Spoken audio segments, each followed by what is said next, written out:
नवा मटरिया कहू ऐसी जनिया हो कि कैसे बन देवी तो हरे मंदिलवा हो कि कैसे बन चैत नवरात्र में लागले बजरिया सेवका तब अइहन हम के लेके चुनरिया तब अइहन हम के लेके चुनरिया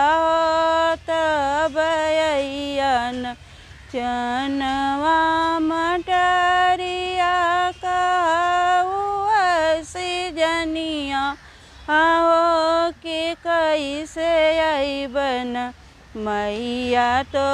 हरे मंदिलवा हो कि कैसे अइबन चैत नवरात्र में लागले बजरिया हो कि तब अइहन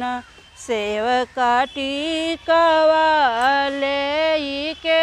हो तब अइहन